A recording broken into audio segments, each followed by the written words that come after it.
وما أرسلناك إلا رحمة للعالمين.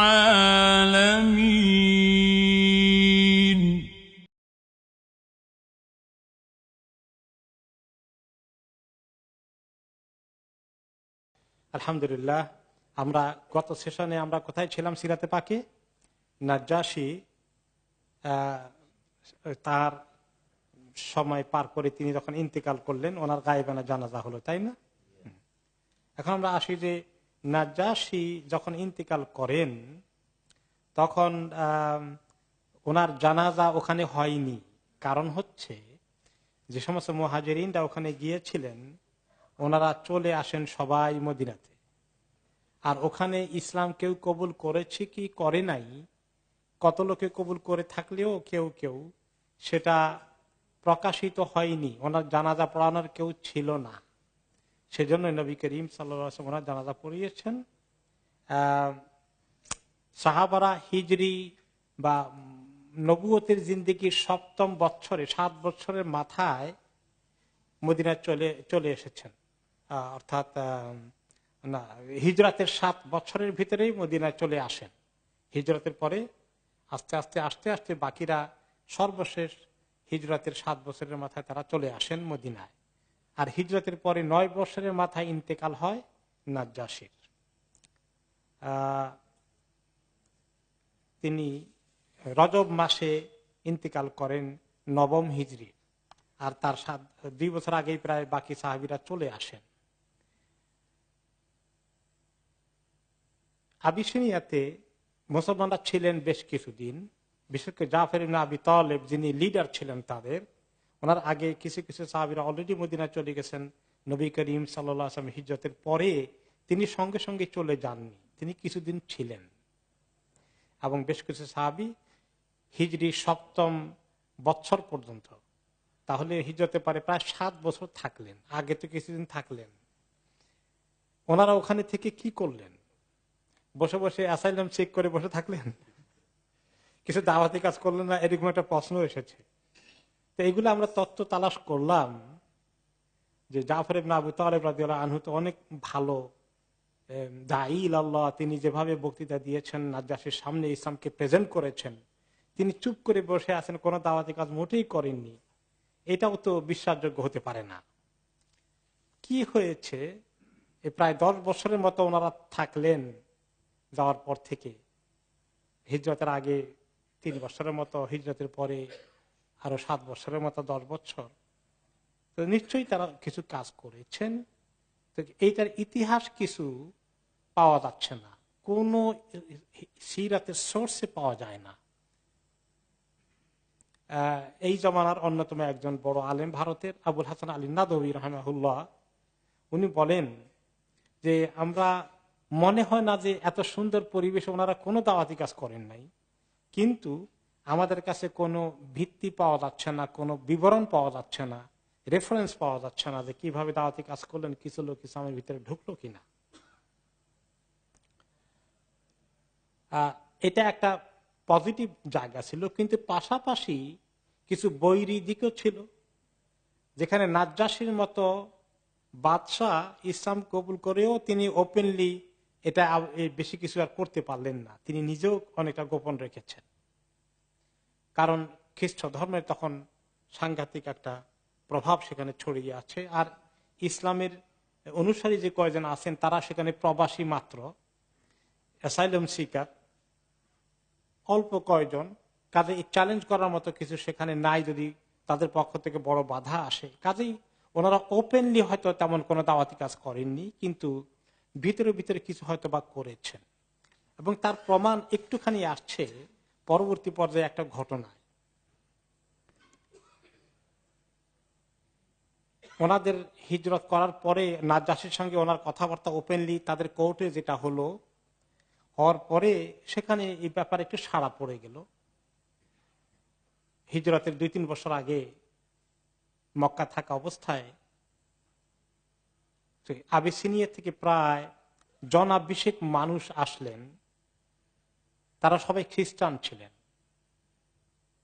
নবী করিম সাল্লাল্লাহু আলাইহি ওয়াসাল্লামের সঙ্গে দেখা করতে আসলেন মক্কাতে। যে ব্যাপারটা কি সরেজমিনে দেখে আসি তিনি আসলে হক নবী কিনা। তারা বেশ কিছুদিন থাকলেন এবং রাসূলুল্লাহ সাল্লাল্লাহু আলাইহি ওয়াসাল্লামের সঙ্গে কথাবার্তা বললেন, অনেক কথা বলেছেন, অনেক প্রশ্ন করেছেন। এবং তারা যে ওনাকে দেখা করছেন, কথা বলছেন, এটা কিন্তু ওই কোরাইশের যে ক্লাব আছে হারাম শরীফের ভিতরেই, লিডাররা যেখানে বসে তারা এগুলো সব ওয়াচ করছে। তারা দেখতে পেল যে তারা অনেকক্ষণ পর্যন্ত মুহাম্মদ সাল্লাল্লাহু আলাইহি ওয়াসাল্লামের সঙ্গে বিভিন্ন কথাবার্তা বলছেন, ওনার কথা শুনছেন, তারা প্রশ্ন করছেন, তিনি জবাব দিচ্ছেন। তারা একটু কনসার্ন হয়ে পড়ল যে তাদের ভিতরে ইসলাম ঢুকে যায় কিনা। আবার নবী করিম সাল্লাল্লাহু আলাইহি ওয়াসাল্লাম তাদের প্রশ্নগুলো উত্তর শেষে কোরআন তেলাওয়াত করে শোনালেন, অনেক সুন্দর সুন্দর নসিহত করলেন। যখন তিনি তেলাওয়াত করে শোনালেন তখন তাদের সবার চোখ দিয়ে পানি পড়ছিল দর দর করে। তারা বুঝতে পারলো যে এটা তো আল্লাহর কাছ থেকে আসা সহি কথা, খাঁটি দিন নিয়ে তিনি এসেছেন, কোনো সন্দেহ নাই। তারা নাজ্জাশীর মতোই পজিটিভ মাইন্ডের লোকজন ছিল। এরপরে যখন তারা এরকম পজিটিভ একটা মেসেজ নিয়ে উঠে গেলেন, তারা সবাই সেখানে সুমাস্তাজাবুলিল্লাহি ওয়া আমানু বিহি, তারা এই কথা শুনে চোখের পানি আসলো, তারা সাড়া দিলেন পজিটিভলি এবং তারা ঈমানও এনে ফেললেন। এবং দেখতে পেলেন যে ওনার যে ভিতরে যে চিহ্নগুলো আছে, ওনাকে দেখলে যে সমস্ত লক্ষণগুলো আসে, এগুলো কিন্তু তাদের কিতাবের মধ্যে পাওয়া গিয়েছে। তারা একদম কনফার্ম হয়ে গেলেন, নিশ্চিত হয়ে গেলে, আর দেরি করলেন না, তারা ঈমান এনে ফেললেন। ঈমান আনা যখন শেষ হয়ে গেল, ফালাম্মা কামু আনহু ইতারাদাহু আবু জাহল ইবনে হিশাম লাআনাহুল্লাহ। আবু জাহল অপেক্ষায় ছিল, উঠলেই যখন দেখলো পজিটিভলি তারা যাচ্ছে, একটু পরে সামনে গিয়ে তার সঙ্গী কয়েকজনকে নিয়ে তাদের পথ রোধ করে আটকালো। এসে তাদেরকে অ্যাড্রেস করলো, সে বললো খাইয়াবাকুমুল্লাহ বিন রাকব, কোত্থেকে এই মুসাফিরের দল, তোমরা যে এই ভিজিটরের গোষ্ঠী এসেছিলে, তোমাদেরকে আল্লাহ তাআলা বরবাদ করুন।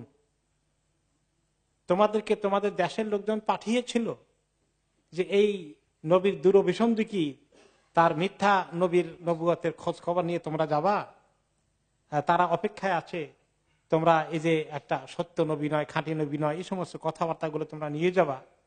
কিন্তু তোমরা তোমাদের জাতিকে হতাশ করলে, তোমরা তার কাছে বসে তোমরা উল্টা মেসেজ নিয়ে গেলে, তোমাদের নিজেদের দিন ধর্ম বর্জন করলে, ত্যাগ করলে, ধর্মত্যাগী হয়ে গেলে। আমি তো এইরকম আহাম্মক ভিজিটর আর দেখি নাই মক্কার মধ্যে। আবু জাহাল সে কত জ্ঞানী মানুষ, নাউজুবিল্লাহ, তাদেরকে আহমক মনে করছে, যে বলছে যে আহমাকা মিনকুম, তোমাদের মতো আহমক আমি জমিনে দেখিনি। এখন এই বেচারা ভিজিটর, তারা তো তার সঙ্গে ঝগড়া করবেন না। তারা কি জবাব দিলেন? সালামুন আলাইকুম লা নুজাহিলুকুম, তোমাদের প্রতি সালাম, আমরা তোমাদের সঙ্গে জাহেরিয়াতের মতো কোনো আচারও ব্যবহারও করব না, জবাবও দেব না। আল্লাহ তারা আগের কিতাব তো কিছু পড়ে এসেছে, কোরআনে যেরকম আছে সব কিতাবেই আছে কাছাকাছি মেসেজ, ওয়াইদা খাতাবাহুমুল জাহিলুনা ক্বালু সালামা। জাহেল লোকেরা যখন উল্টা পাল্টা মন্তব্য করতে আসে তখন সালাম বলে কেটে পড়বে। ওইখানে মারামারি করা দরকার আছে নাকি? এটা তো ভালো তরিকা না, লাভ নাই কিছু। লানা মা নাহনু আলাইহি ওয়া লাকুম মা আনতুম আলাইহি, ঠিক আছে, তোমরা তোমাদের যে দিন নিয়ে আসো থাকো তোমাদের দিনের উপরে, আর আমাদেরকে আমরা যে দিনকে ভালো মনে করি সেটা নিতে দাও। লাম না'লু আনফুসানা খায়রা, আমরা একটা ভালো দিন পেয়েছি বলে আমরা এই দিন থেকে আমরা নিজেদেরকে মাহরুম করতে পারি না তোমাদের বাধার কারণে। লাকুম দীনুকুম ওয়ালিয়া দীন, তোমরা তোমাদের দিন নিয়ে থাকো, আমরা আমাদের দিন নিয়ে থাকি, ঝামেলা করা দরকার কি? কোন কোন মুফাসসির বলেছেন তাদের উপলক্ষেই সূরা আল কাসাসের 52 থেকে 55 নম্বর আয়াতগুলো নাজিল হয়েছে, যেখানে এই লোকগুলোর প্রসঙ্গ আছে। সেখানে আল্লাহ তাআলা ইরশাদ করেছেন, বা'দ আউযু বিল্লাহি মিনাশ শাইতানির রাজীম, আল্লাযীনা আতাইনাহুমুল কিতাবা মিন ক্বাবলিহি হুম বিহি ইউমিনুন ওয়া ইযা ইউতলা আলাইহিম ক্বালু আমান্না বিহি ইন্নাহুল হাক্কু মির রাব্বিনা ইন্না কুন্না মিন ক্বাবলিহি মুসলিমিন উলাইকা ইউতাউনা আজরাহুম মাররাতাইন বিমা সাবারু ويدرؤون بالحسنة السيئة ومما رزقناهم ينفقون وإذا سمعوا اللغو أعرضوا عنه وقالوا لنا أعمالنا ولكم أعمالكم سلام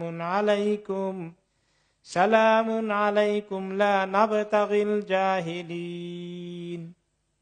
এই আয়াতগুলোতে আল্লাহ তাআলা তাদের প্রসঙ্গগুলো করে বলছেন, আমি যাদেরকে কিতাব দিয়েছিলাম এর আগে, এরা তাদের মধ্যে এই লোকগুলো ঈমান আনে, তারা ওই কিতাবের উপর ঈমান এনেছিল, অর্থাৎ আগের কিতাবের অনুসারী এই লোকগুলো, তাদের কিতাবের উপরে ঈমান তাদের ছিল, মজবুত ঈমান, সহিহ মানের ঈমান ছিল। ওই সময়ে ঈসা ঈদের মধ্যে কিছু লোক ছিল যারা ঈসা আলাইহিস সালামের এরকম সহিহ দ্বীনের কিছু অংশ ধরে রাখতে সক্ষম হয়েছে। তার এক্সাম্পল আমরা পেয়েছি ওয়ারাকা ইবনে নওফলের মধ্যে, এক্সাম্পল পেয়েছি নাজ্জাশীর মধ্যে, এইরকম বেশ কিছু আহলে কিতাবের মধ্যে পাওয়া গিয়েছিল। তারা এই লোকগুলোর মতোই, তাদেরই অন্তর্ভুক্ত এরা। এদের সামনে যখন আয়াত তেলাওয়াত করা হয় কোরআন থেকে, ওয়াইদা ইউতলা আলাইহিম, যখন তাদের সামনে কোরআন তেলাওয়াত করে শোনানো হয়, ক্বালু আমান্না বিহি, তারা বলে আমরা এর উপর ঈমান এনে ফেললাম। আর তারা দেরি করে না। ইন্নাহুল হাক্কু মির রাব্বিনা, এই কোরআন আমাদের রবের কাছ থেকে হক, কোনো সন্দেহ নেই। ইন্না কুন্না মিন ক্বাবলিহি মুসলিমিন, আমরা এর আগেও তো মুসলিম ছিলাম। তাহলে মুসলিম শুধু মুহাম্মদ সাল্লাল্লাহু আলাইহি ওয়াসাল্লাম উম্মত নাকি? ঈসা আলাইহিস সালামের উম্মত কি অরিজিনালি? মুসা আলাইহিস সালামের উম্মত তো মুসলিম। সমস্ত নবীদের অনুসারীরাই মুসলিম, যারাই আল্লাহকে মানে তারাই মুসলিম। তারা আগেও তাদের ঈমান এই ইসলাম শিরকের মধ্যে তারা ছিল না। ঈসা আলাইহিস সালামকে আল্লাহর রাসূল মনে করেছে, আর সেই ঈমানটাকে তারা নবায়ন করলো আবার এই নবীর মাধ্যমে। উলাইকা ইউতাউনা আজরাহুম মাররাতাইন বিমা সাবারু, এই লোকগুলোকে তাদের পুরস্কার দেওয়া হবে দুই বার করে, ডবল পুরস্কার দেওয়া হবে। কারণ ওই নবীর উপর ঈমান এনেছে, আবার এই নবীর উপরও ঈমান এনেছে। দুই নবীর উম্মত হওয়ার সৌভাগ্যের অধিকারী হওয়ার কারণে আল্লাহ তাআলা তাদেরকে দ্বিগুণ নেকি দান করবেন, পুরস্কার দিবেন। আর এই যে বিমা সাবারু অ্যাড করা হয়েছে, পুরস্কারটা বাড়ে সবর করার কারণে। কারণ তারা যদি এখন এই ঈমান কবুল করে, মক্কাতেও তারা বিরোধিতার সম্মুখীন হলো, নিজ দেশে গেলেও খ্রিস্টানদের পক্ষ থেকেও তাদের বিরোধিতার সম্ভাবনা রয়েছে। আল্লাহ তাআলা তাদেরকে সুসংবাদ দিলেন বিমা সাবারু, এই দিনকে ধরে রাখার জন্য তারা যদি সবর করে টিকে থাকে, এই কারণে আল্লাহ তাআলা তাদেরকে দ্বিগুণ নেকি দান করবেন। ওয়ায়াদরাউনা বিল হাসানাতিস সাইয়্যিআহ, আর তাদের সঙ্গে কেউ দুর্ব্যবহার করলে সেটাকে তারা মোকাবিলা করে কেমন করে? ভালো ব্যবহার করে। অর্থাৎ তাদের মতোই দুর্ব্যবহারের পাল্টা জবাবে দুর্ব্যবহার করে না। এই কথাটা কোরআনে পাকে অনেক জায়গায় আল্লাহ তাআলা বলেছেন। যারা দায়ী ইলাল্লাহ, আল্লাহর দিকে যারা মানুষকে ডাকবে, বিরোধীদের সামনে, বিরোধীদের সঙ্গে তাদের যে দ্বন্দ্বের সৃষ্টি হয়ে যায়, তারা যেভাবে তাদের প্রতি দুর্ব্যবহার করে, যে সমস্ত অপপ্রচার করে, তাদেরকে তারা দুশ্মনীর দৃষ্টিতে দেখে, দায়ী ইলাল্লাহ ওদের মতেই তাদের সঙ্গে দুশ্মনী করা, এইটা কি দায়ী ইলাল্লাহর ভালো কাজ? বরঞ্চ দায়ী ইলাল্লাহ ওয়াইদা খাতাবাহুমুল জাহিলুনা ক্বালু সালামা, ইদফা বিল্লাতি হিয়া আহসান, যারা খারাপ ব্যবহার করে সেটার মোকাবেলা উত্তম ব্যবহার করে আপনি একটা ভালো নমুনা নজির পেশ করেন। হকপন্থীরা তাদের কার্যক্রম, বিরোধীদের মোকাবিলায় তাদের তরিকা পদ্ধতি তাদের মতো হলে চলবে না, একটা অনুকরণীয় দৃষ্টান্ত তারা রাখবে। তাদের ভদ্রতার সীমা তারা কখনো লঙ্ঘন করবে না। তারা বক্তৃতা করলে জ্বালাময় বক্তৃতার অর্থ তাদেরকে লক্ষ্য করে গালিগালাজের মতো একেবারে আক্রমণাত্মক ভাষা ব্যবহার করা, এগুলোও তারা করবে না। তাদের একটা স্ট্যান্ডার্ড আছে, এটাকে তারা মেনটেন করতে হবে। সিরাতে পাক থেকে দাওয়াতি কাজের তরিকা শিখতে হবে কিনা, কোন তরিকায় দাওয়াতি কাজ করব, কোরআন থেকে এবং সিরাতে পাক থেকে শিখতে হবে। এই যে এখানে কোরআনে আল্লাহ তাআলা শিখিয়ে দিলেন কিভাবে তারা মোকাবিলা করবে, আর হাদিসে নবী করিম সাল্লাল্লাহু আলাইহি ওয়াসাল্লাম জীবদ্দশায় তিনি নিজে এটাকে সরেজমিনের সামনে রেখেছেন। যারা ইসলামের কাজ করবে, এবং ইসলামের কাজ করলেই তো বাধা বিপত্তির সম্মুখীন হওয়া লাগবে, নাকি সবসময় খালি দাওয়াত খাওয়াবে? বাধা বিপত্তি, দুশ্মনী এগুলো আসবে। তো সেগুলোকে কিভাবে মোকাবিলা করতে হবে, তাদের মতো তরিকা পদ্ধতি অবলম্বন না করে অত্যন্ত অনুকরণীয় আদর্শ, এই আদর্শের নজির পেশ করতে হবে, সেটা আল্লাহ তাআলা গাইড করছেন।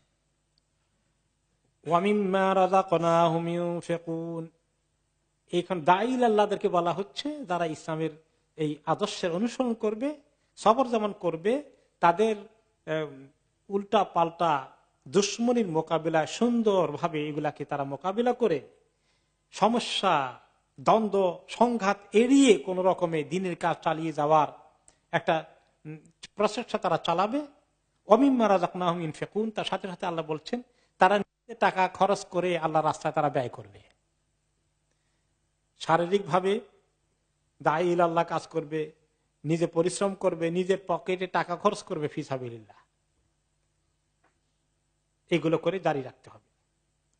وَإِذَا سَمِعُوا اللَّغْوَ أَعْرَضُوا عَنْهُ وَقَالُوا لَنَا أَعْمَالُنَا وَلَكُمْ أَعْمَالُكُمْ, আর তারা যখন কোন অন্যায় কথা, বেহুদা কথা শুনে দুশমনদের পক্ষ থেকে, উল্টা পাল্টা অপপ্রচারের শিকার হয়ে যায়, তারা সেগুলোর মোকাবিলায় প্রত্যেকটা জবাব দেওয়া, বিবৃতি দিতে থাকা, ওই লাইনেই খালি সারাদিন মিডিয়া দিয়ে কিভাবে মোকাবিলা করবে ওইরকম চিন্তা না করে এই ব্যাপারে আসলে কম কথা বলাই ভালো। বিরোধীদের মোকাবিলায় ইসলামপন্থীরা কথা কম বলাই, ওদেরগুলোর জবাব দিতেই হবে। অনেক সময় মানুষ মনে করে হাইরে মিডিয়ায় এত উল্টা পাল্টা বলছে ইসলামের ব্যাপারে, কারণ আমাদের যদি এরকম 10টা টিভি থাকতো, কতগুলা আরো স্যাটেলাইট থাকতো, আমরা যে কি পরিমাণ জবাব দিয়ে একেবারে এটা শোধ করতে পারতাম, এরকম আফসোস আমাদের মনে মাঝে মধ্যে আসে, তাই না? এই জবাবের তরিকা আমাদের মনে চায়, কিন্তু আল্লাহ তাআলা আমাদেরকে আরেক তরিকা শিখিয়ে দিচ্ছেন। বেশি কথা বলে জবাব দেওয়ার জন্য অস্থির হয়ে লাভ নেই। এই কথা বলো, আচ্ছা তোমাদের আমল তোমরা করো, আমাদের আমল আমরা করি, খামাখা দরবার করে লাভ কি? এই হালকা কথা বলে সমস্যা আর বাড়িও না, কমানোর চেষ্টা করো। তারা সমস্যা বাড়াতে চায়, তোমরা যদি সমান তালে মোকাবিলা করতে চাও তাহলে কি সমস্যা বাড়বে না কমবে? বাড়বে। সমস্যা বাড়লে দাওয়াতি কাজের জন্য কি রাস্তা সুবিধা হয়? আরো কঠিন হয়ে যায়। এই জন্য যত এড়ানো যায় এড়িয়ে চলো। তোমাদের আমল তোমরা করো, তোমাদের কাজ তোমরা করে যাও, আমাদেরটা আমাদেরকে করার জন্য সুযোগ দাও। আমরা তোমাদের সঙ্গে সংঘাতে লিপ্ত হতে চাই না। সালামুন আলাইকুম, সালাম দিয়ে কেটে পড়ো, সালাম আলাইকুম বলে কেটে পড়ো। লা নাবতাগিল জাহিলিন, আমরা জাহেলদের সঙ্গে জাহেলদের মতোই আচরণ করতে চাই না, তাদের সঙ্গে আমরা সংঘাতে লিপ্ত হতে চাই না। থাক তাদের জাহেলদের কথা, সেই কথাই অন্য আয়াতে এসেছে, ওয়াইদা খাতাবাহুমুল জাহিলুনা ক্বালু সালামা। এই একই জিনিস বিভিন্ন তরিকায় আল্লাহ তাআলা দাঈল আল্লাহদেরকে গাইড করেছেন। কাজে সিরাতে পাক থেকে, নবী করিম সাল্লাল্লাহু আলাইহি ওয়াসাল্লামের জীবন থেকে, কোরআনে পাক থেকে কিন্তু আমাদেরকে দাওয়াতি কাজের পদ্ধতিগুলোকে জোগাড় করতে হবে। এই আহলে কিতাবের লোকগুলো সম্পর্কে অন্য জায়গায় আল্লাহ তাআলা বলেছেন,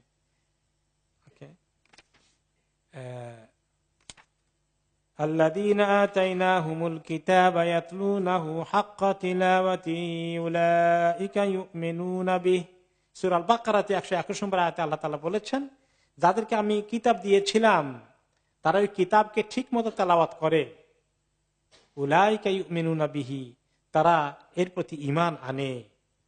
এদের কথাই এসেছে, তাদেরকে আল্লাহ তাআলা দুইবার করে নেকি দিবেন। একটি হাদিসে এসেছে, সালাসাতুন ইউতাউনা আজরাহুম মাররাতাইন, 3 ধরনের লোককে আল্লাহ তাআলা ডবল ডবল নেকি দিবেন, সিঙ্গেল না।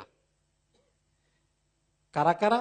রাজুলুন মিন আহলিল কিতাব আমানা বিনাবিয়িহি ওয়া আদরাকা নাবিয়্যাল্লাযী সাল্লাল্লাহু আলাইহি ওয়াসাল্লাম ফাআমানা বিহি ওয়া তাবাআহু ওয়া সাদ্দাকাহ, যে ওই লোক যে পূর্বের কোন নবীর উপর ঈমান এনেছিল, পরবর্তী পর্যায়ে যখন আখিরি নবী মুহাম্মদুর রাসূলুল্লাহ সাল্লাল্লাহু আলাইহি ওয়াসাল্লাম আসলেন তার খবর পেয়ে তার উপর ঈমান আনলেন এবং তাকে অনুসরণ করলেন, তার সত্যতার স্বীকৃতি দিলেন, এই লোককে আল্লাহ তাআলা ডবল নেকি দেবেন।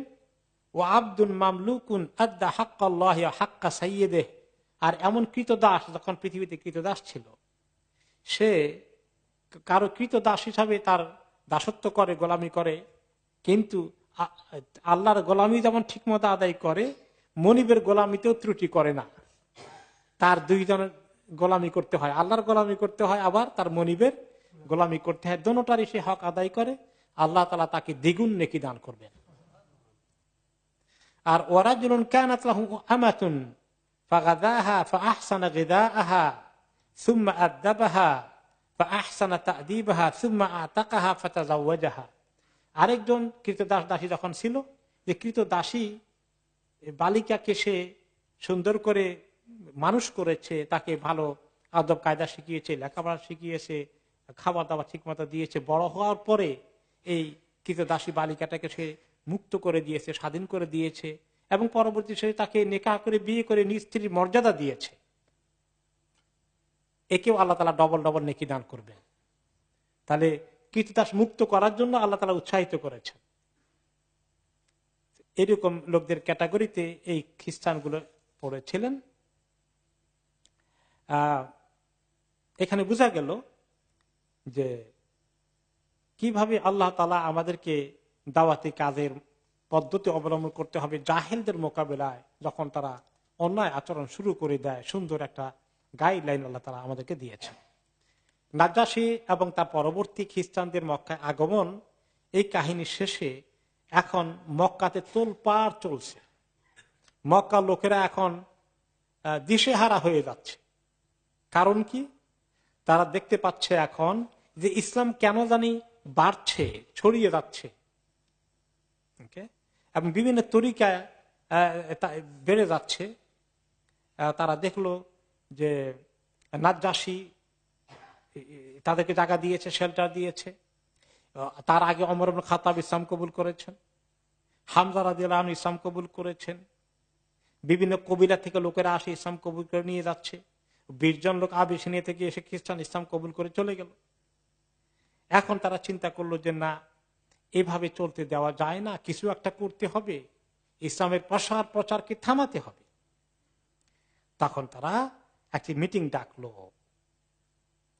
মিটিং ডেকে তারা আলোচনা করলো।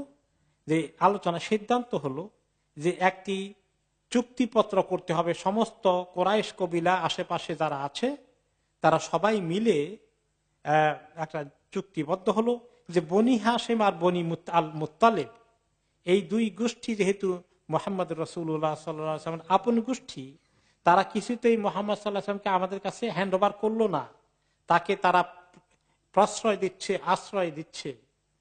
কাজেই আমরা তাদের বিরুদ্ধে আমরা বয়কট ঘোষণা করতে হবে, তাদের বিরুদ্ধে আমাদের অবরোধ সৃষ্টি করতে হবে। এবং কিভাবে বয়কট করবে, শর্তগুলো লেখার জন্য তারা একত্রিত হলো। প্রস্তাব আসলো যে তাদের সঙ্গে কেউ আত্মীয়তা করতে পারবে না, ছেলেও বিয়ে দিতে পারবে না, মেয়েও বিয়ে দিতে পারবে না, তাদের সঙ্গে কেউ বেচা কেনা করতে পারবে না, তাদের কোনো পণ্য খরিদ করবে না, তাদের কাছে কিছু বিক্রি করবে না, এবং তাদেরকে সংকীর্ণ করে দিতে হবে। তাদের সঙ্গে সামাজিকভাবে উঠা বসা এবং মিলামেশা, দেখা সাক্ষাৎ, সালাম কালাম, এগুলো কিছুই করা যাবে না যতক্ষণ না তারা মুহাম্মদ সাল্লাল্লাহু আলাইহি সাল্লামকে তাদের কাছে অর্পণ না করে হত্যা করার জন্য। এই আলোচনা পরে তারা শেষ পর্যন্ত সিদ্ধান্ত নিল যে এই শর্তগুলো দিয়ে আমরা সবাই চুক্তি করব, সব কবিলার প্রতিনিধিরা, এবং এই চুক্তি, ঐক্যবদ্ধ চুক্তিকে আমরা লটকিয়ে রাখবো খানায় কাবার ভিতরে। সবাই যেন এটাকে রেসপেক্ট করে, মানে এই কথা, যেটা কথা দিয়েছে ঠিক রাখে। এটা লেখার জন্য তারা যাকে এক্সপার্ট হিসাবে নিয়ে আসলো, তার নাম ছিল মনসুর ইবনে ইকরামা। মনসুর ইবনে ইকরামা সে এই লেখাটা লিখলো, এবং তার ব্যাপারে এই লেখার কারণে নবী করিম সাল্লাল্লাহু আলাইহি সাল্লাম তার বিরুদ্ধে আল্লাহর কাছে দোয়া করেছিলেন, ফরিয়াদ করেছিলেন, বদদোয়া করেছিলেন। আর এই কারণে আল্লাহ তাআলা তার হাতকে অবশ করে দিলেন। এটাকে কি বলে জানি? প্যারালাইসিস করে দিলেন, প্যারালাইজ করে দিলেন। এই হাত দিয়ে আসে লিখতেও পারে নাই কিছু, এই হাত তার প্যারালাইজড হয়ে গেল। যাই হোক, এই তারা ঐক্যবদ্ধ হয়ে গেল। আবু তালেব যখন এই খবর পেলেন, যে তখন তিনি তার বনি হাশিম বনি আব্দুল মুত্তালিব তাদেরকে ডাকলেন, একটা মিটিং করলেন এবং বললেন যে দেখো, আমরা তাকে মুহাম্মদ সাল্লাল্লাহু আলাইহি ওয়াসাল্লামকে তাদের কাছে অর্পণ না করার কারণে তারা সিদ্ধান্ত নিয়েছে, আমাদের প্রতি তারা এখন প্রেসার দেওয়া শুরু করে দেবে। এখন তোমরা কি সবাই মিলে মুহাম্মদ সাল্লাল্লাহু আলাইহি ওয়াসাল্লামকে প্রতিরক্ষা করবা, ঐক্যবদ্ধ থাকবা?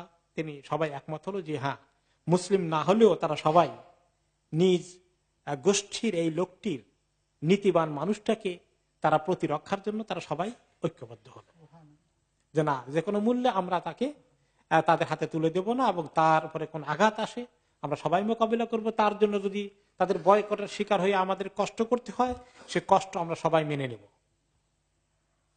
এবং এই মেনে নেওয়ার কারণে শেষ পর্যন্ত তারা শিয়াবে বনি হাশিমের সবাই আসলো, যে আলাদা আলাদা থাকলে, আমরা সবাই মিলে এক জায়গায় না থাকলে মুহাম্মদ সাল্লাল্লাহু আলাইহি ওয়াসাল্লামকে আমরা প্রোটেকশন দিতে পারবো না।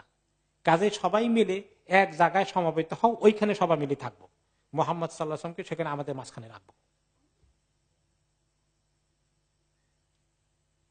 তখন তারা যদি আসে তাহলে আমরা একসঙ্গে মোকাবিলা করবো, আর সে যদি এক জায়গায় পড়ে থাকে, আশেপাশে দুই একজন থাকে, তাহলে তাকে হেল্প করতে পারবো না। আমরা সবাই মিলে থাকলে তাহলে তার জীবনটা আমরা ইনশাআল্লাহ নিরাপত্তা দিতে পারবো।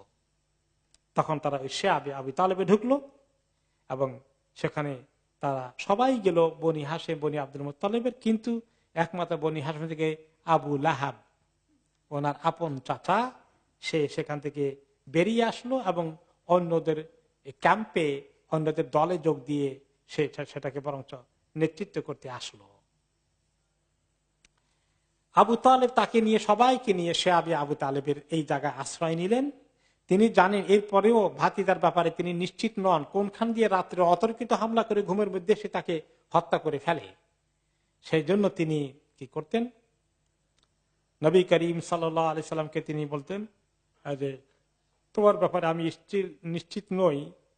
যখন সবাই ঘুমিয়ে যায় তিনি কি করতেন, নবী করিম সাল্লাল্লাহু আলাইহি সাল্লাম যেখানে ঘুমানোর কথা সেখান থেকে ওনাকে উঠিয়ে এনে সবাই ঘুমিয়ে গেলে আরেক রুমে নিয়ে ঘুমাই দেন, আরেক তাঁবুতে নিয়ে ঢুকাই দেন, আরেক ঘরে নিয়ে ঢুকাই দেন, যাতে করে তারা টার্গেট করে ওনাকে অতর্কিত হামলা না করতে পারে।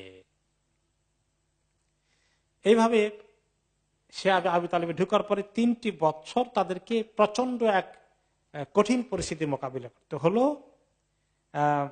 কোরাইশের দলগুলো, কোরাইশের জাতিগুলো, তারা বিভিন্ন অলিগলিতে পাহারা দিত, কোনো অবস্থাতেই এরা যেন বাজার থেকে কিছু খরিদ না করতে পারে, নিজেদের কোনো কিছু বিক্রিও না করতে পারে। মক্কায় যদি কোনো খাবার বিক্রির জন্য অ্যাভেলেবল থাকতো বা বেদুইন পল্লী থেকে বিক্রির জন্য নিয়ে আসা হতো, তারা সঙ্গে সঙ্গে গিয়ে ওগুলাকে কিনে ফেলতে বেশি দাম দিয়ে, যাতে বনি হাশিমের লোকেরা, বনি আব্দুল মুত্তালিবের লোকেরা এসে কিছু কিনতে না পারে। আর আবু লাহাব সব ব্যবসায়ীদেরকে বলতো, খবরদার, ওরা আসলে দাম অনেক বেশি চাইবা, যাতে তারা কিনতে না পারে। আর যদি কিনতে হয় আমরা কিনবো, তোমাদেরকে দাম বেশি দিয়ে, ওরা বেশি দাম দিলে ওদের কাছে বিক্রি করবে না। এভাবে করতে করতে তারা যাদের কাছে সামান্য কিছু পয়সা করেছিল এগুলো নিয়ে কিনতে আসতো, কিন্তু এত দাম তারা কিছুতেই কিনতে পারে না। তারপরে কিনতে গেলে সেটা আবু লাহাবের দল এসে আবার বেশি টাকা দিয়ে কিনে নিয়ে চলে যায়, কিছুই কিনতে দিচ্ছে না, খালি হাতে আবার চলে যাচ্ছে। ঘরের ভিতরে তাদের বাচ্চা কাচ্চাগুলো ক্ষুধায় চিৎকার করছে। এইভাবে দিনের পর দিন যাচ্ছে, মুসলমানদের খুব কষ্ট হচ্ছে, কাপড় টাপড় কিনতে পারছে না। 3 বছর, এটা 1 2 3 দিন, 1 সপ্তাহ নয়, 3টি বছর এভাবে তারা আসে। খাওয়া দাওয়া এত কষ্ট হচ্ছে, গাছের পাতা তারা খাওয়া চাবে চাবে খাওয়া শুরু করলো, রস পাওয়া যায় কিনা। মরা গরুর, ছাগলের শুকনো চামড়া কোনো জায়গায় পাওয়া গেলে ওটাকে পানি দিয়ে ভিজিয়ে তারা খায়। এমনকি একটি রেওয়ায়েতে আসছে, তাদের মধ্যে একজন ছিলেন সাদ ইবনে আবি ওয়াক্কাস রাদিয়াল্লাহু আনহু, নামকরা সাহাবী। তিনি বলেন, আমি একদিন রাতের বেলায় একটু প্রস্রাব করতে বের হলাম। তো প্রস্রাব করছি, আমি দেখি যে আমার প্রস্রাব যেখানে পড়ছে সেখানে একরকমের একটু আওয়াজ আসছে, মানে শুকনা চামড়ার মধ্যে পানি পড়লে যে একটু আওয়াজ আসে, একটু নয়েজ হয়, মনে হলো যে এরকম কিছু একটা নয়েজ মনে যেন হলো আমার প্রস্রাব পড়ার কারণে। তা আমি হাত দিয়ে দেখি যে একটা বড় সাইজেরই একটা ছাগলের চামড়া টামড়া কিছু হবে শুকনা, ওইটা আমি হাত দিয়ে উঠালাম। এটাকে ধুয়ে টুয়ে পরে আমি দেখলাম যে ভালোই তো চামড়া একটা টুকরা, এটাকে আমি একটু আগুন জ্বালিয়ে এটাকে পুড়লাম, গরম করলাম, করে টোরে এটাকে পরে আমি পাউডারের মতো বানিয়ে ফেললাম। এরপরে পানির মধ্যে ভিজালাম, সেই ভিজা পানি খেয়ে কোন রকমে ওই ওই চামড়া ভিজার ওগুলো পাউডারের মতো ওগুলো খেয়ে আমার শরীরে কিছু এনার্জি হলো। দিন তিনেক আমি এটার উপরে পার করে দিলাম। একটু যে খেলাম মরা চামড়া, তার কারণে 3 দিন শরীরে কিছু আমি এনার্জি পেয়েছি। চিন্তা করতে পারেন কি করুণ পরিণতি গিয়েছে। তারপরেও তারা দিন ছাড়েননি মুসলমানগণ। আর যারা মুসলিম ছিলেন না তারাও আল্লাহ তাআলা তাদেরকে নবী মুহাম্মদ সাল্লাল্লাহু আলাইহি সাল্লামকে পাহারা দেওয়ার জন্য, প্রোটেকশন দেওয়ার জন্য আল্লাহ তাআলা ব্যবহার করেছেন। খুব কষ্ট গেল 3টি বছর, এবং তারা কেউ ধৈর্যচ্যুত হননি। কেউ বলেন নাই মুহাম্মদ সাল্লাল্লাহু আলাইহি সাল্লাম তোমার কারণে আমরা আজকে বিপদে পড়ে গিয়েছি, এরকম ব্লেম কেউ করেননি, সবর করেছেন। তাহলে আজকে দিনের জন্য, দিনের কাজ করতে গিয়ে, দিনকে ধরে রাখতে গিয়ে আমাদের উপরে অনেক রকমের কষ্ট আসছে। তো এই কষ্টটাকে আমরা সবরের সাথে মেনে নিতে হবে না? একটুখানি পৃথিবীতে একটু পরিবেশ পরিস্থিতি ইসলামের বিরুদ্ধে চলে যাওয়ার কারণে আমরা কোথায় পালাবো, কিভাবে কি করব, আমরা অস্থির হয়ে গিয়েছি। দিনের কারণে সাহাবায়ে কেরাম কিভাবে কষ্ট এবং ত্যাগ স্বীকার করেছেন সেটা নজির আমরা সামনে রাখি। ওনাদের কষ্টের চিৎকার মাঝে মাঝে বাচ্চাদের চিৎকারটা বাইরে থেকে শোনা যেত, আর কাফেররা এগুলা শুনে খুব এনজয় করত, আবু জাহালের আবু লাহাবের গোষ্ঠীরা। কেউ কেউ তাদের মধ্যে চেষ্টা করতেন, আত্মীয়তার সম্পর্ক আছে আর কিছু ভালো মানুষ তো সব সমাজেই থাকে, তারা গোপনে গোপনে কিছু পাঠানোর মাঝে মধ্যে চেষ্টা করতেন। তার মধ্যে একজন ছিলেন হাকিম ইবনে হিজাম। তিনি তখনও অমুসলিম, তিনি কিন্তু আসলে খাদিজা রাদিয়াল্লাহু তাআলা আনহার ভাতিজা, আপন ভাতিজা। তিনি অমুসলিম, আর খাদিজা রাদিয়াল্লাহু আনহা তখন নবী করিম সাল্লাল্লাহু আলাইহি ওয়াসাল্লাম বিবি হিসাবে ওইখানে আটক আছেন বা অবরোধের শিকার। তো তিনি একজন, আরেকজন হচ্ছেন হিশাম ইবনে আমর আল আমিরি।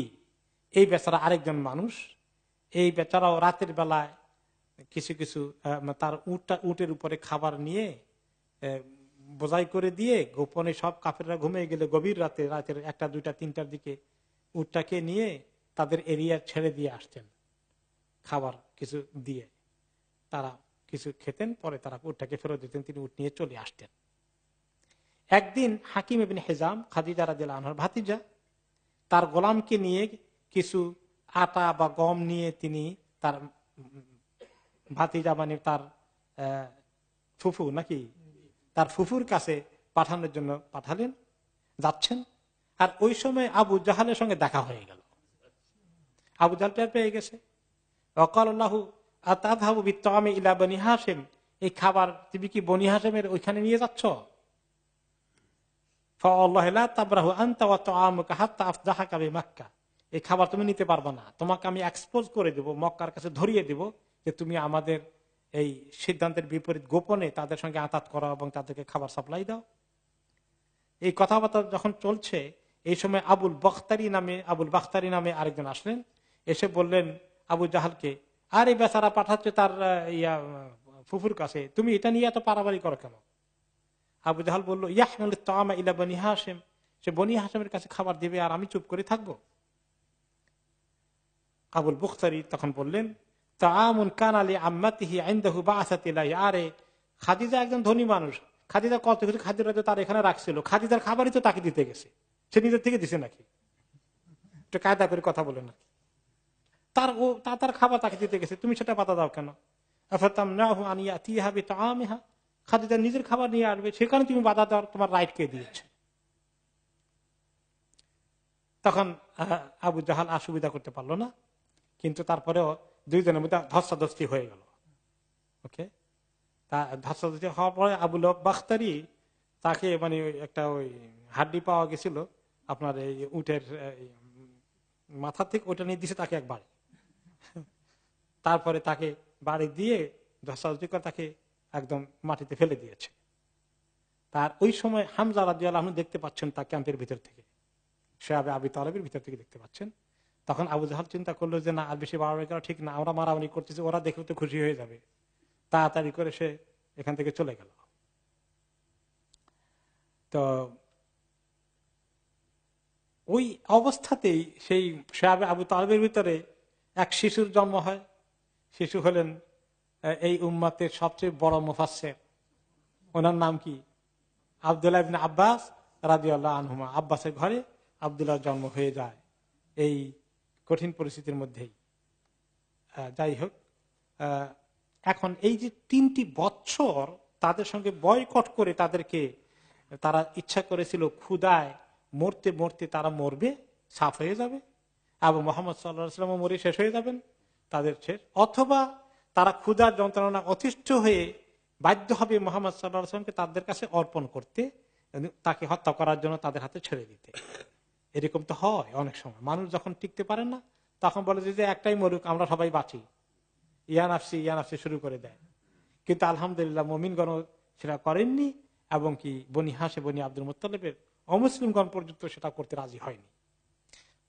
কিন্তু এই 3টি বছর পার হওয়ার পরেই ভিতরে ভিতরে তাদের মধ্যে কিছু লোকের মধ্যে যারা একটু ভালো মনা আছে, তাদের মধ্যে একটু সিম্প্যাথি গ্রো করা শুরু করলো, এবং তারা কাছাকে পছন্দ করলেন না। তারা অনেকে ভিতরে কিন্তু কেউ প্রকাশ করে না, প্রকাশ করলে তো আবার নিজে দালাল হয়ে যাবে, তাদের মুশকিল না।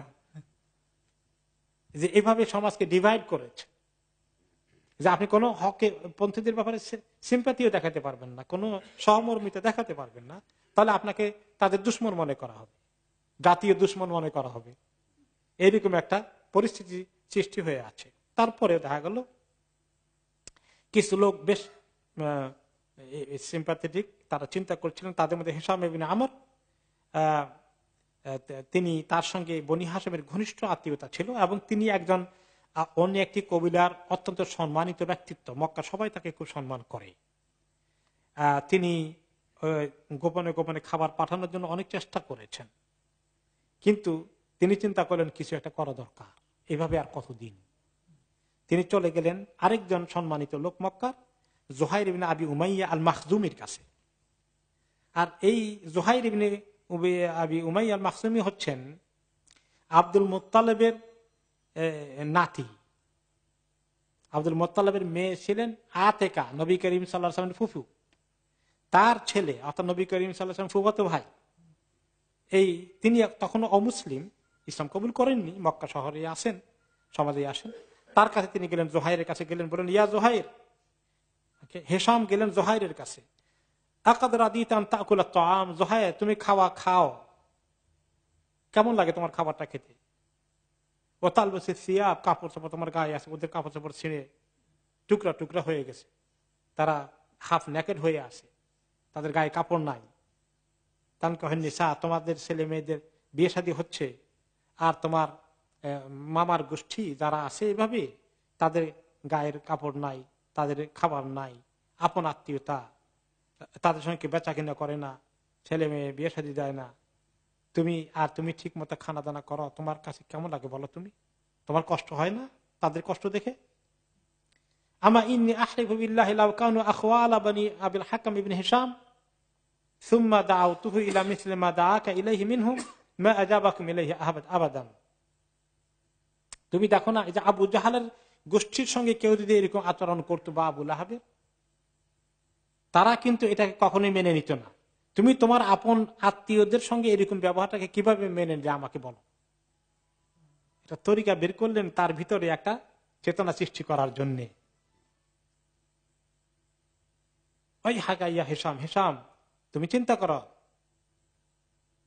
তোমার চিন্তা করা উচিত, তুমি কি কাজ করছো?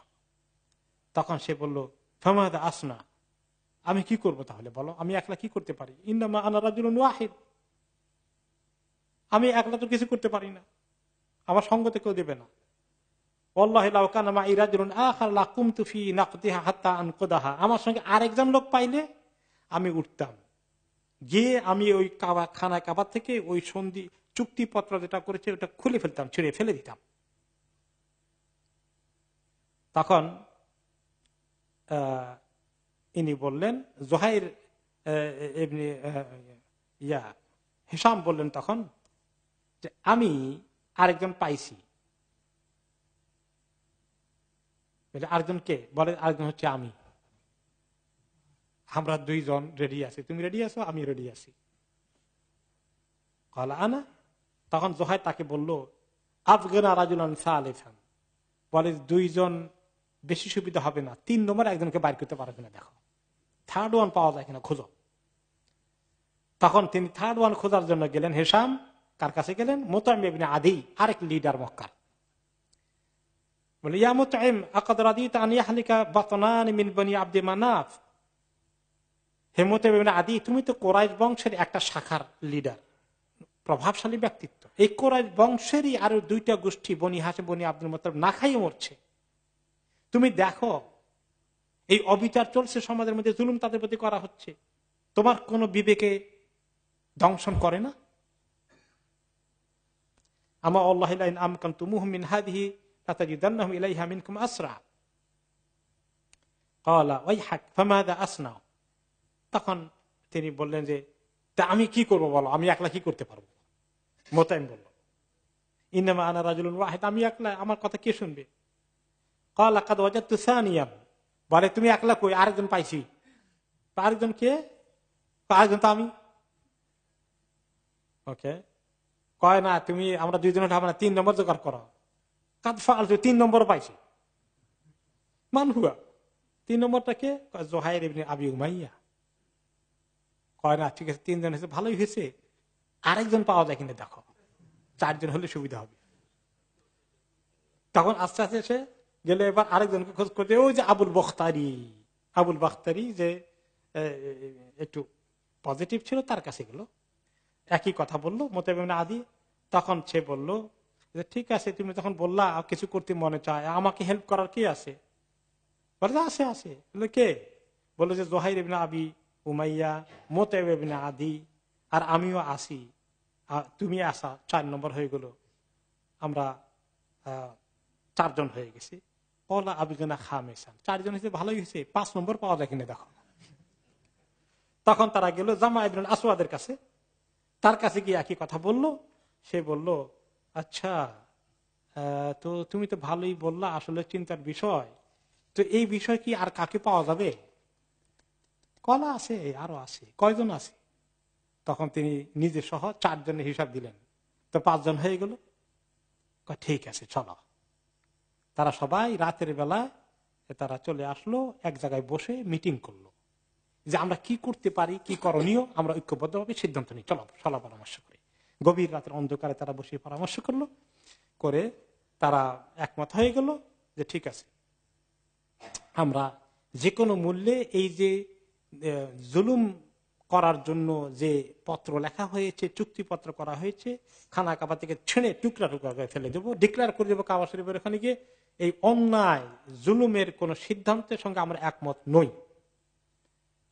আমরা এই কাজ করে ফেলব। জোহাইর আনা আবদা হুকুম জোহাইর বলল নিজে, আমি ফার্স্ট ওয়ান এটা করবো, নিজের হাতে করব, আর আমি প্রথম কথা বলবো, তোমরা কোনো চিন্তা করবে না। সকালবেলা ঠিক ভোরে ভোরে তারা চলে আসলো তাদের ক্লাবের ওখানে, সেখানে সবাই আসে। জোহাইর নিজে তার কাপড় চোপড়, যেটা একটা সম্মানিত ড্রেস আছে, তার নিজে একজন বড় লিডার, ভালো ড্রেস পরে এসে ভালো করে কাবা শরীফের চতুর্পাশে তাওয়াফ করে ফেললেন, 7 বার চক্কর দিলেন। এরপরে এসে করাইদের লিডাররা যেখানে বসে আছে চিৎকার করে বললেন, তাদেরকে লক্ষ্য করে অ্যাড্রেস করছেন, ইয়া আহলা মক্কা, হে মক্কাবাসীরা, আনাকুল তাআম, আমরা খাবার খাবো, ওনাল সিয়াম, গায়ে কাপড় চোপড় থাকবে, ও বনু হাশিম হালকা, আর বনু হাশিম হালাক হয়ে যাবে, তারা সবাই এরকম ধুকে ধুকে মরবে। তাদের সঙ্গে বেচা কিনা নাই, খাবার দাবার বিনিময়ে কিছু নাই, তাদের সঙ্গে সামাজিক ভাবে বয়কট করা হয়েছে।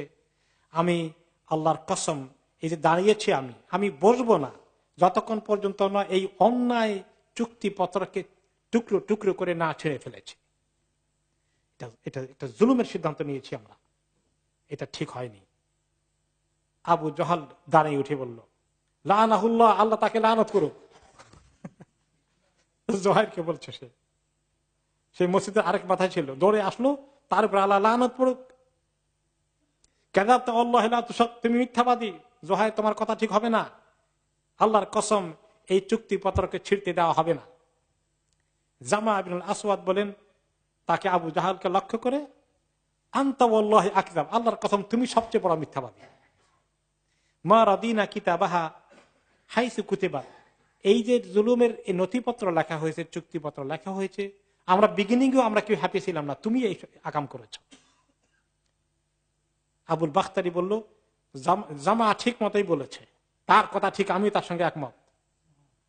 লা নারদা মা কুতিবা ফিহা ওয়ালা নুকিরু বিহি, যা অন্যায় কথাবার্তা লেখা হয়েছে এই চুক্তি কিছুই মানি না, কোনটাই আমরা এটা মানব না, সবগুলো আমরা এখন অমান্য করে ফেলব। এরপরে ওনাদের তো সিরিয়াল ঠিক করা আছে, মুতাইব ইবনে আদি উঠে গেলেন, বলে সাদাকতুমা, তোমরা ঠিকই বলেছ, আমিও তোমাদের সঙ্গে একমত। আর এর বিপরীত কথা যে বলে সেই বড় মিথ্যাবাদী। আমরা নাবরা ইলাল্লাহি মিন্না, আল্লাহর কাছে আমরা এই সমস্ত জুলুমের কাছ থেকে নিজেদেরকে মুক্ত ঘোষণা করছি। হেসামত আবার একই ধরনের কথা বললেন। এই 5 জনের কথা যখন পরপর করে চলে আসলো, আবু জাহাল এখন কি বলে, হ্যাঁ আমরুন কুদিয়া বিলাইলিন, রাতের বেলায় গত রাতেই কোনো গোপন ষড়যন্ত্র হয়ে গেছে মনে হচ্ছে, আমি এবার বুঝতে পেরেছি। তুসুরা ফিহি ফি গায়রি হাদাল মাকান, এগুলো আচানক ঘটে নাই, কোন এক জায়গায় ষড়যন্ত্র করে প্ল্যান করে তোমরা এসেছ। ইতিমধ্যেই এই তাদের কথাবার্তা চলছে, এর মধ্যেই শাবে আবি তালেব রাসূলুল্লাহ সাল্লাল্লাহু আলাইহি ওয়াসাল্লাম আছেন। ওইখানে তিনি তার চাচা আবু তালেবকে ডেকে বললেন, চাচা জরুরি এক খবর আছে। কি? আন্নাল্লাহ কাদ আতলাহু আলা আমরি সাহিবা, আল্লাহ তাআলা আমাকে একটি খবর দিয়েছেন।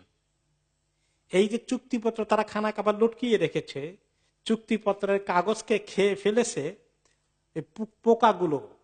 কি পোকা? বেড়াটার মধ্যে উঠেছে, কি জানি বলে এটাকে, উই পোকা। উই পোকা খেয়ে ফেলেছে ওই চুক্তিপত্রে শুধুমাত্র আল্লাহর নাম, যেখানে যেখানে তারা তো আল্লাহর নামও লিখতো, লাত মানাতে নামও লিখতো, আর আল্লাহর নামও আছে কোন কোন জায়গায়। ওই যে আল্লাহ বলছে না, দেখছেন না, আবু জাহালও আল্লাহ বলে, তো এরকম লিখেছে। বলে যে আল্লাহর নামটা শব্দটা যেখানে আছে কোন জায়গায়, সেটা ছাড়া সব উই পোকা খেয়ে ফেলেছে। চাচা আমাকে আল্লাহ খবর দিছে। তা আবু তালেব তো এই খবর পেয়ে তিনি দৌড়ে আসলেন। এসে তিনি আবু তালেব বলেন, এই যখন ওনার ভাতিদের খবর দিলেন, তিনি বললেন নাম। আবু তালেব লা, তিনি বললেন রাব্বুকা আখবারাকা বিহাদা, মুহাম্মদ তোমার রব তোমাকে এই খবর দিছেন? কলা নাম, হ্যাঁ আমার রব আমাকে খবর দিছেন। আবু তালেব বিশ্বাস করেন তার রব মিথ্যা খবর দিবেন না। লা ওয়াসসাওয়াকি মা কাযাবতানি, তারকাগুলোর কসম তুমি আমাকে মিথ্যা খবর দাও না, আমি বিশ্বাস করে ফেলছি। তারকার কসম করছে আর কি। আবু তালেব তো মুমিন না, আল্লাহর কসম করে। এরপরে চলে গেলেন আবু তালেব, মসজিদে চলে আসেন দৌড়ে। তো তিনি যখন দৌড়ে আসছেন কোরাইশদের কাছে খবর দেওয়ার জন্য, কোরাইশরা খুব খুশি হয়ে গেছে, মনে হয় আবু তালেবের এখন খবর হয়ে গেছে, তার ভাতিজার কারণে সে অতিষ্ঠ হয়ে গেছে, আমাদের এখন বলবে আসো আর ঝগড়া করা দরকার না, আমি মোহাম্মদকে দিয়ে দিচ্ছি তোমাদের হাতে তুলে। তারা খুব খুশি হয়ে তাকে ওয়েলকাম করছে।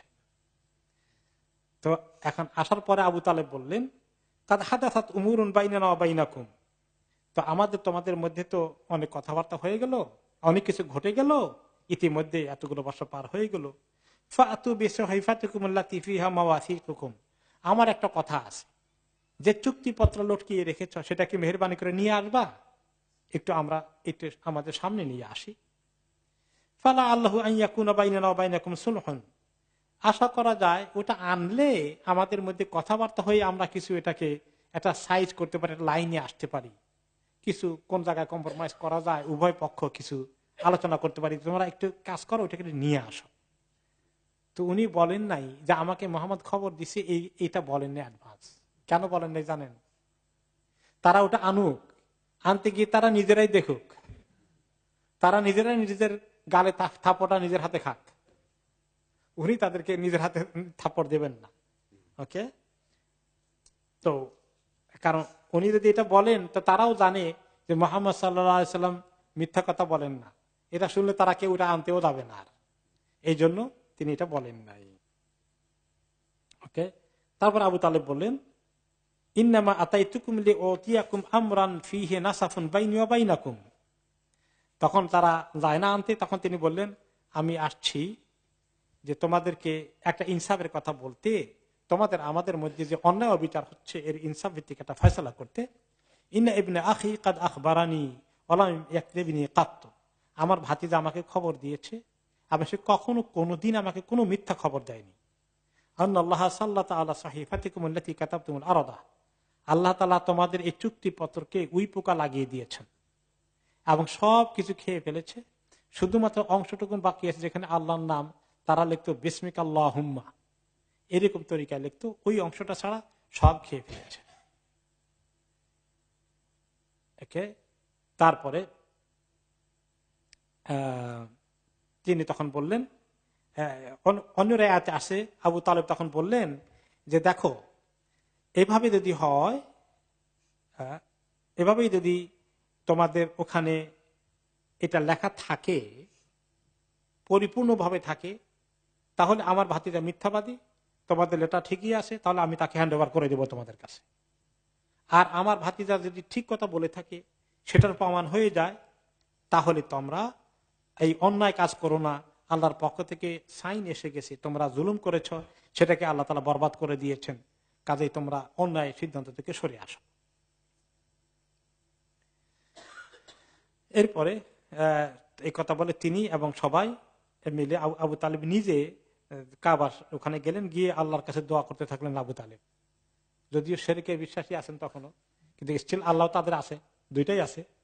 তো আল্লাহর কাছে দোয়া করলেন, আল্লাহ মানসুরনা আল্লাহ মান যালামানা, যারা জুলুম করছে আল্লাহ তাদের বিরুদ্ধে আমাদেরকে আপনি সাহায্য করেন। ওয়াকাতা আরহামানা, আমাদের আত্মীয় সম্পর্কে তারা কেটে দিয়েছে। ওয়াস্তাহাল্লা মা ইয়াহরুমু আলাইহি মিন্না, আমাদের প্রতি তারা অন্যায় জুলুমকে হালাল করে ফেলেছে। অথবা এই কথা বলে তিনি আর বেশি কিছু কথা না বলে তিনি চলে গেলেন আবার ওই ওনার শিয়াবে আবি তালেবের মধ্যে। এদের হাতে এই খবরটা দিয়ে তিনি চলে গেলেন। আর তখন সেখান থেকে উঠেই মুতাইম ইবনে আদি, ওই যে যিনি এই আন্দোলন শুরু করেছিলেন বা অন্যতম একজন ছিলেন, তিনি টপ করে ঢুকে গেলেন খানা কাবা, গিয়ে ওটাকে ছিঁড়ে ফেললেন। হাতে এনে দেখেন যে সব খেয়ে ফেলছে উই পোকা, শুধুমাত্র আল্লাহর নাম ছাড়া বাকিটা সব খেয়ে ফেলেছে। এই কথা বলার পরে সবাই হইচই করে উঠলো। তখন তারা শেষ পর্যন্ত আর পারল না।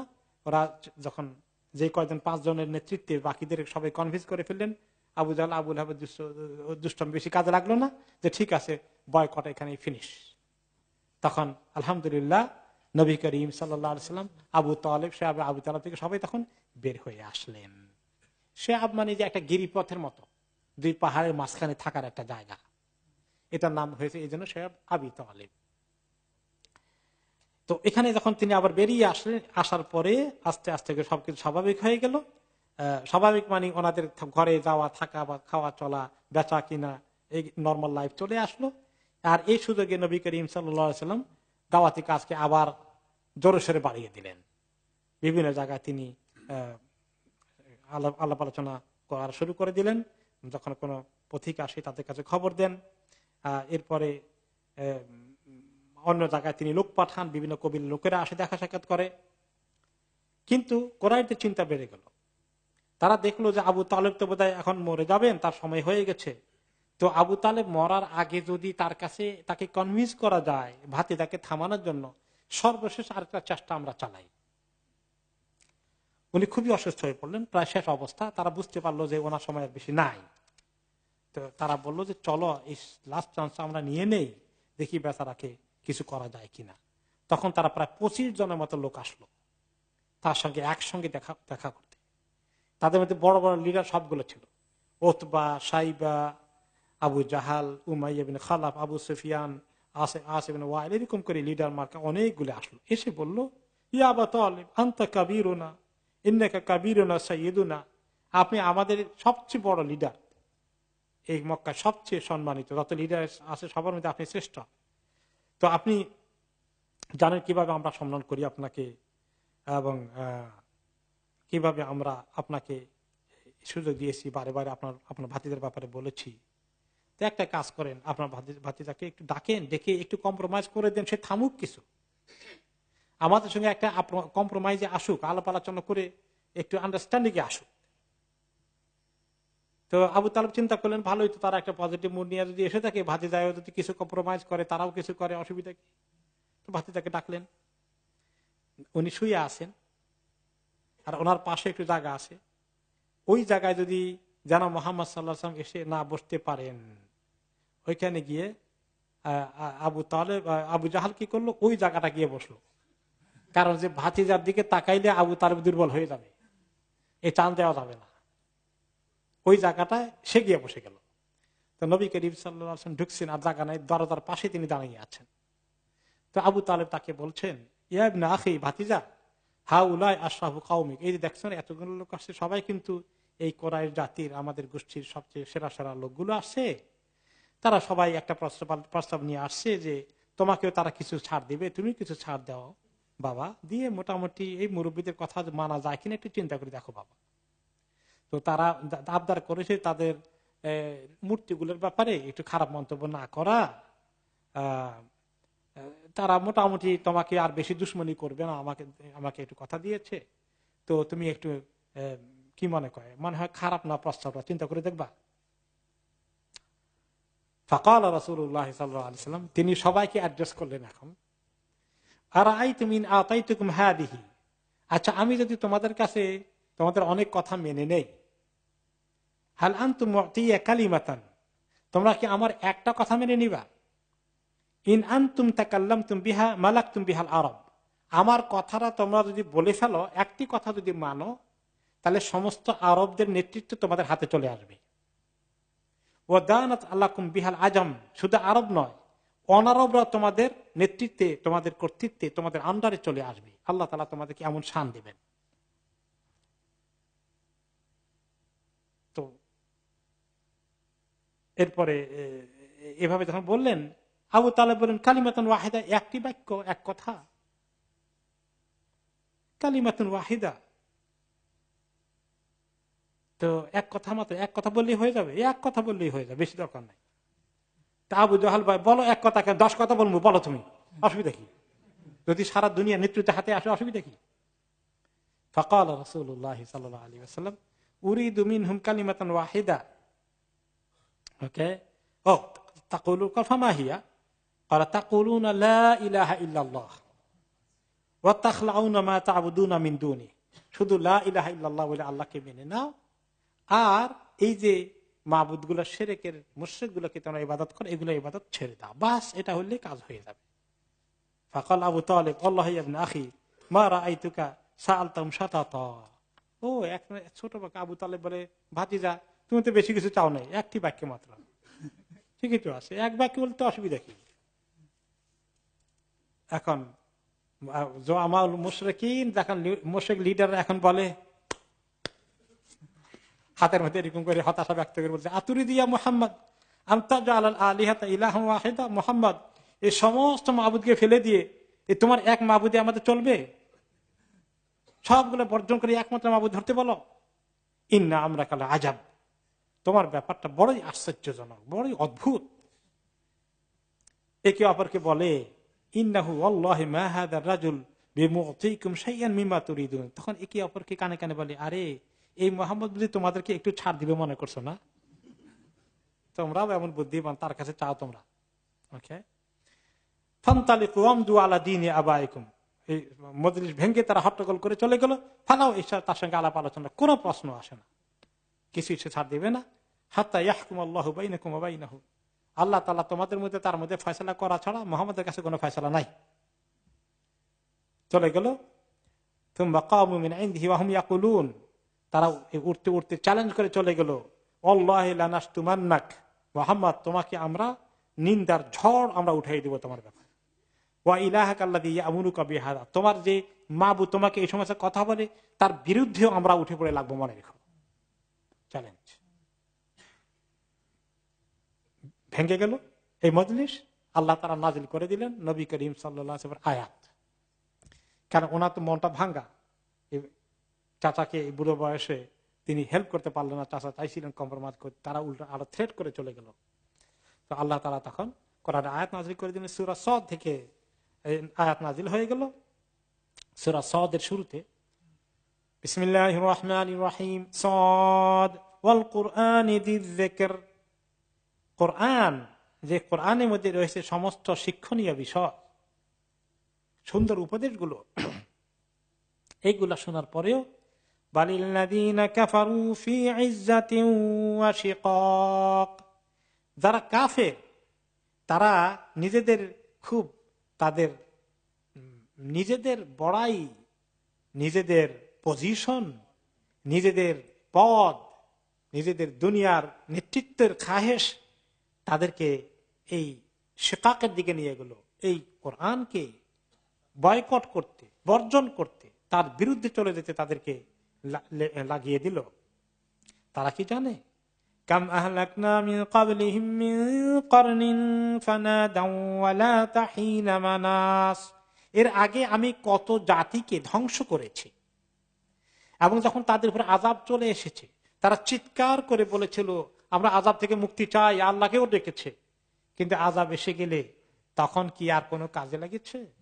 ফিরআউনের মতো আমানতু বিরাব্বি মূসা ওয়া হারুন এরকম করে চিৎকার করে বলেছে, কিন্তু তখন কোনো কাজে আসেনি। ওয়াজিবু আন জাআহুম মুনযিরুম মিনহুম, তাদের কাছে অদ্ভুত মনে হয়েছে যে তাদের মধ্য থেকে একজন সতর্ককারী দাওয়াত নিয়ে এসেছেন আল্লাহর পক্ষ থেকে নবী হিসেবে। ওয়াকালাল কাফিরুনা হাযা সাহিরুন কাযযাব, কাফেররা বলে বসলো এই হচ্ছে একজন জাদুকর। ওই যে যখন ছিঁড়ে ফেললো, নিয়ে আসলো চুক্তিপত্রটা, যখন পোকায় খেয়ে ফেলেছে, এইটার সময় একটা মন্তব্য তারা করেছিল যেটা আমরা মিস করেছি। মন্তব্যটা কি ছিল তাদের জানেন? মুহাম্মদ নিশ্চয়ই কোনো জাদু করেছে যার ফলে আমাদের এই চুক্তিপত্রের দুরবস্থা হয়েছে। তো আল্লাহ তাআলা তার জবাব দিচ্ছেন, ওয়াকালাল কাফিরুনা হাযা সাহিরুন কাযযাব, কাফেররা বলল এই ব্যক্তি একটি জাদুকর আর মিথ্যাবাদী। আজআলাল আলিহাতা ইলাহান ওয়াহিদা ইন্না হাযা লাশাইউন উজাব, সমস্ত মাবুদকে বাদ দিয়ে একটি মাত্র মাবুদ ধরলো, এটা বড়ই অদ্ভুত বিষয়। ওয়াতালাকাল মালাউ মিনহুম আনিমশু আসবিরু আলা আলিহাতিকুম, আর তাদের মধ্যে যারা লিডার প্রকৃতির প্রভাবশালী লোকগুলো তারা ওখান থেকে বেরিয়ে গেল আর বলল চলো চলো সবর করতে থাকো, আমাদের মাবুদেরকে তরিকার উপরে টিকে থাকতে হলে সবর করতে হবে। তার মানে মুহাম্মাদের চ্যালেঞ্জের মোকাবিলায় আমাদের এখন সাংঘাতিক ভাবে সবর করতে হবে। কেউ খবরদার এটা থেকে তোমরা পিছপা হয়ে যেও না, শক্ত করে মজবুত অবস্থানে থাকো। ইন্না হাযা লাশাইউন ইউরাদ, তারা বলল এইটাই এখন আমাদের কাছে চাওয়া হচ্ছে মাবুদের পক্ষ থেকে, আমাদের আদর্শ ধরে রাখতে হবে। মা সামি'না বিহাযা ফিল মিল্লাতিল আখিরা ইন হাযা ইল্লা ইখতিলাক, এইরকম উল্টাপাল্টা কথাবার্তা আমরা আমাদের সাম্প্রতিক কালে কোন জায়গায় শুনতে পাইনি। মুহাম্মদ একটা নতুন অদ্ভুত কল্প কাহিনী নিয়ে এসেছে, এই বানানো কথা বিশ্বাস করা যাবে না, খবরদার। তারা একে অপরকে সতর্ক করে সেখান থেকে চলে গেল সেই কাহিনী।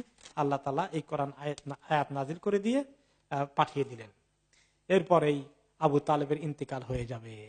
সেই কাহিনী আমরা আগামী সপ্তাহে শুনবো ইনশাআল্লাহ।